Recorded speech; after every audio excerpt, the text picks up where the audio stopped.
know this isn't exciting stuff. But, so before you is a brand new fund balance policy. This isn't something that the city has had in the past. There's been some pieces, but this is a formal policy. Essentially, it's best practice for every municipality to set forth rules to say we're going to hold, how much in contingency in case there's an emergency, and kind of set forth the framework for when you can use fund balance. So I've laid that out here. Just going into a little bit of specifics. The fund balance policy basically says we'll have around an equivalent of 3 months of budgeted expenditures on hand. That's the goal. 3 months is something that our peers are going after, both locally and nationally. The policy also then kind of sets a min and a max. It says we should have a minimum of 2 months. If we're going to go after 3, 2 is our minimum. The minimum of 2, I got that from the GFOA, which is the Government Finance Officers Association. That was their recommendation. And then just to balance it out, if we're at going for 3, 4, kind of set a limit. I'd like to have that limit in there because I think it's fair to the taxpayers to say, hey, we're not going to strive to have too much cash on hand. That would basically say, say that we've accumulated too much. And then the policy, again, as I said, it goes on to say that, use of fund balance in a general fund budget is not recommended, but if we were to use that, what are we going to do to protect ourselves going forward so that we don't deplete that? And then in the end, this ultimately gets into a little bit of accounting terminology and says who has the authority to designate a couple of the different categories of fund balance. And Move that, for approval. Okay. We have a motion. Is there a Second. second? And any discussion? Jason, you answered it all already. Thank you Yeah. thank you for the concise email that you sent us explaining it in advance. You're welcome. Mr. Alderman Chairman. Vitale. Jason, this is first time really that I experience whatever you said tonight. I think it makes a lot of sense, really. I never really. Always makes sense. I mean, in all fairness, I think you're doing a great job for the city. Thank you. Thank you. Sure. Any further discussion? All in favor, say aye. Aye. Opposed? The ayes have it. Item 43 is an ordinance to authorize the finance director, comptroller to administer fund balance policy. And Jason, is this Move the for approval. second part of the Second. same? Second. And we have a motion and a second. Any discussion? All in favor, say aye. Aye. Opposed? The ayes have it. Is there anything else to properly come before the administration committee? Move we adjourn. Second. All in favor, say aye. Aye. All right, the administration committee is adjourned. Economic Development Committee will come to order. All members are present. First item on the agenda is item 44. It's an ordinance to create a minimum distance between premises for alcohol licenses, retail alcohol licenses. I'm not sure what that means. Mr. Chair, let me, because I'm the one Alderman Vitale. that has sponsored the resolution. What really occurs, I mean, all those years that I've been around, we had a case on Beloit on 57 with a liquor store. Then where the other place was only about 150 feet away on Beloit Road, somebody tried to put it like a restaurant, or of course with beverage just as well. So, and we at that time we turned that down. So 300 feet, I think it makes logical for a liquor store we're talking about to be distance away from the present business. To me, I mean, it makes sense. We are probably 108th and Greenfield. The guy on the corner, I mean, it's only probably not even 70 feet away, So to me, they say business competition is good, but we talk about liquors, So to me, 300 feet, I think will make more sense for us to adopt and, for the years to come, in West Dallas. Really, that's my opinion, so. Mr. Chair? Alderwoman Keene. I don't think that we need a ordinance on it, because we can kind of regulate that at the license level, that if we feel that there's too many saturation of liquor stores, that we have that validity to then not approve it. But I don't think that we should set something in place, because I also do agree in free enterprise and competition. I got an email from, a constituent about that new liquor store. And the goal to approve someone's business isn't ever to put anyone else out of business, but it's also to give that person a chance to make their business thrive. That person wants to go where something is already established and has a solid business and give it a go. I say give it a go. And again, if we feel, and we've denied it before, with the Dollar Tree, because there were so many liquor stores in one area, so I don't feel that there needs to be a resolution on it. But the way I feel, right along, Mr. Chairman, that if you have a ruling in place, we don't have to play around with that. To me, it's something that always, if we know, like somebody wants to open up only 30 feet away another liquor store, well, sure, we can deny that. But the fact that is, why go through that process when you say 300 feet would be the only way that you can open up another business, regardless, then again, a liquor store license permit. Mr. Chair. To me, I mean, it's not really nonsense. I think it makes sense. Why every time somebody comes around in West Dallas that he wants to open up a liquor store, well, he better find a place that's 300 feet away from the present business. To me, I mean, there's nothing really hard about it. That's Alderman my. Weigel. Mr. Chair, I think, and we saw it at a meeting, I think 2 council meetings ago, we approved Class B licenses, which were traditionally a tavern or a restaurant, for what are really going to be kind of hybrid liquor stores. So even the idea of saying, first of all, I don't think anybody supports the 300-foot setback for, say, restaurants, right? The combination B licenses, okay? Because we actually have, I believe Maker's Row is going to have maybe a couple licensed premises right next to each other in the same building. So I don't think anybody's supporting that for Class Bs. But even doing it for Class As, it just doesn't make sense to me, because then the people could just apply for a Class B if they're trying to get around that. I think we need to rely on the wisdom of the committees and the councils going forward to do the right thing. I don't know of a problem per se of having too many liquor stores. I mean, is it because somebody doesn't get served at one, they walk to the other one? Is that the perceived problem? I understand there is such a thing as too many, but whenever we've granted a new location with a liquor store license, it seems to me the biggest complaints, the written email comments that I got, was not from citizens, but from the nearby liquor store owner, who said, liquor stores are bad for the community, we already have too many. Well, this is coming from liquor store owners who are essentially just trying to protect their own businesses. And we're not in the business of picking who gets to survive or whatever. So I'm not in favor of this. I'm not in favor of it either. I think that the council has made wise decisions in the past, and as Alderwoman Keene said, we have the ability to say there's too many of a particular business in that area, too many liquor licenses right there. We've done this in the past, and I'm sure we're going to continue to do that in the future, where we don't want a neighborhood to be impacted by a proliferation of these type of businesses. But you could have an instance where you have, for instance, a grocery store that has a liquor license, a Class A to sell liquor as part of their grocery operation. There's a number of them around the city. And you have a liquor store that happens to want to move in the same shopping center. That's their business. The food stores have it there as a convenience to their customers.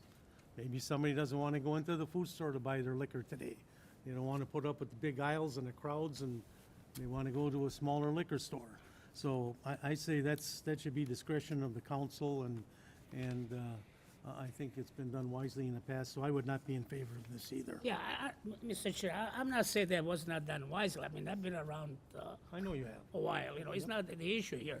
But the fact is, why we always have to come with, somebody comes around, says, I'd like to put another liquor store only 40 feet away, and then we have to go through the process to deny it, you know? So if we have something on the books, I believe it makes more sense that the ordinance stands that 300 feet away if you want to open up another liquor store. So if you're less than that, you won't be able to open it.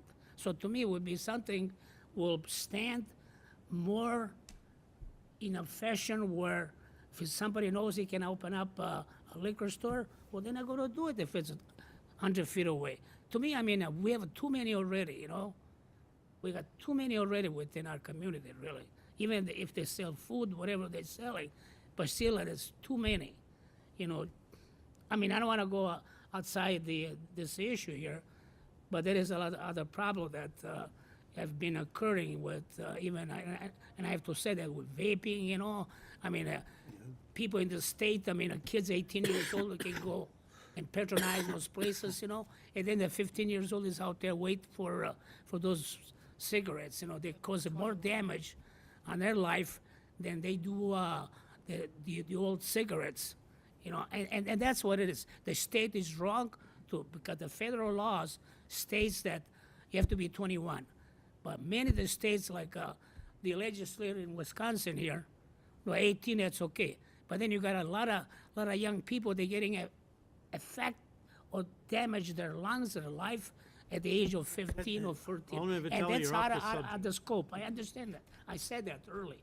So that's my question is that those ruling about the 300 feet, I mean, I felt there was something fair, was nothing to chase business away from West Dallas, but already we have enough liquor stores in West Dallas. I don't care the way we feel about it, but that's the gospel truth. I move to place on file. Second. Any discussion? All in favor of placing this on file, say aye. Aye. Opposed? Vince, you want to vote no? Well, I mean, I can vote aye, I mean, just to place on file because what's the difference? Okay. I can vote yeah for. Sure. I mean, Okay. You're right, you're right. yeah, I mean, what's, Ordinance to be I'm gonna placed be on the file. sole Pinocchio, you know? Item 45 on the really. agenda, it's a new Class B tavern license for Burnsies LLC.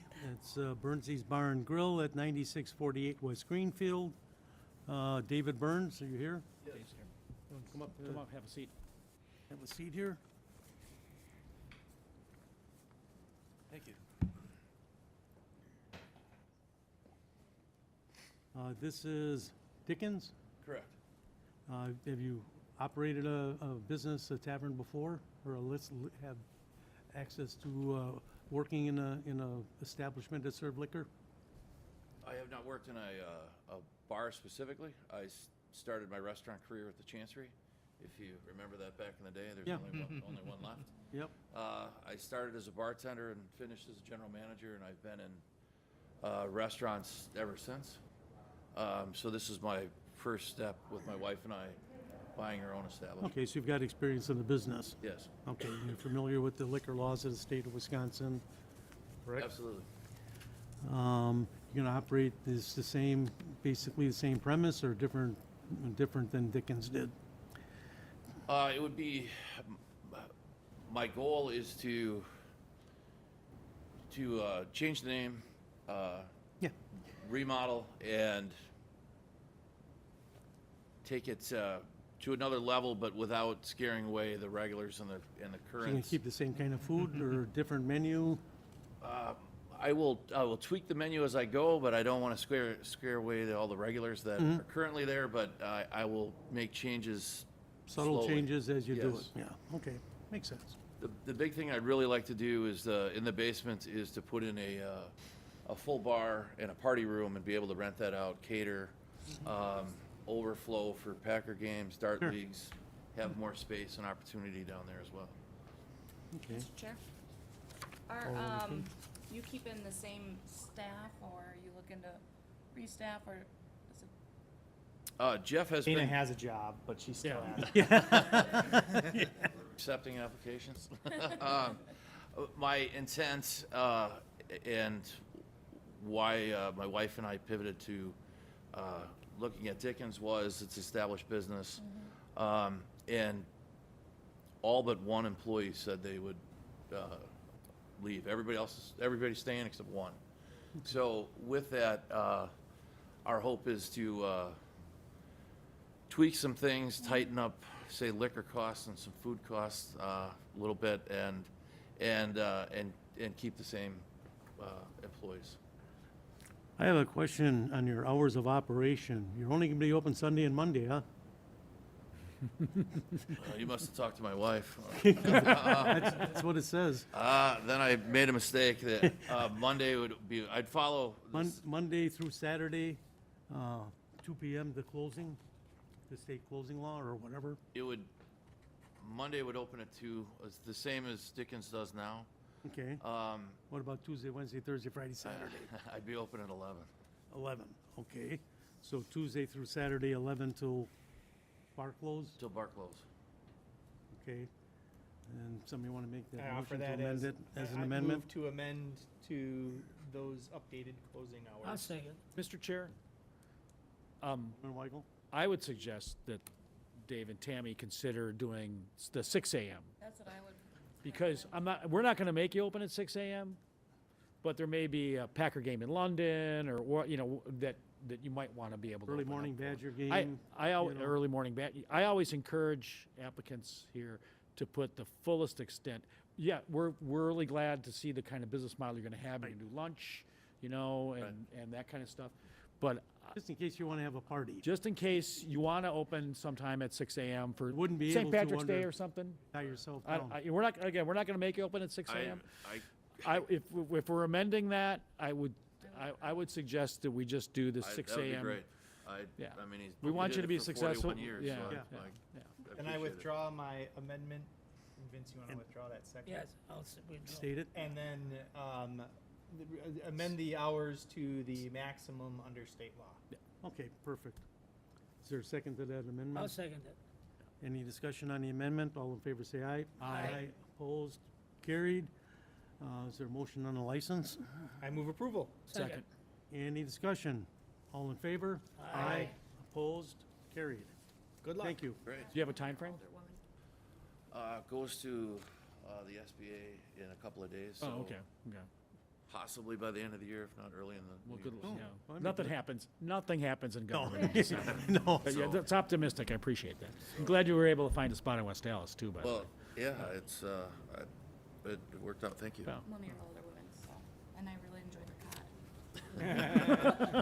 the cod. Duly noted. Item 46, a new Class B tavern license, cigarette and cigarette license, public entertainment license for Safe Earth Hospitality as Flappers at 7527 Beecher. Blake, are you here? Want to come up? Mr. Flapper. Oh, yeah. Okay, this will be taking over, again, an existing license, taking over for Flappers. No violations. What kind of business you gonna run there? Same? Yeah, same. Not gonna change too much. Maybe update some of the technology.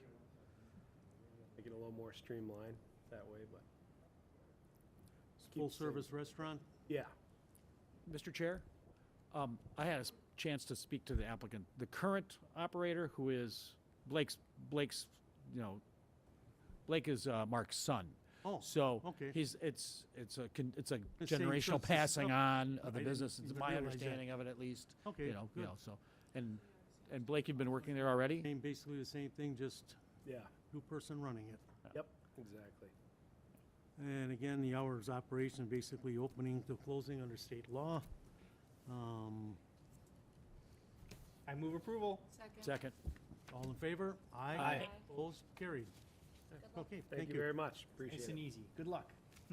Item 47 is a conditional use permit for the recreation facility at 6325 West National. They already have a liquor license. so. Second. Any discussion? All in favor? Aye. Opposed? Carried.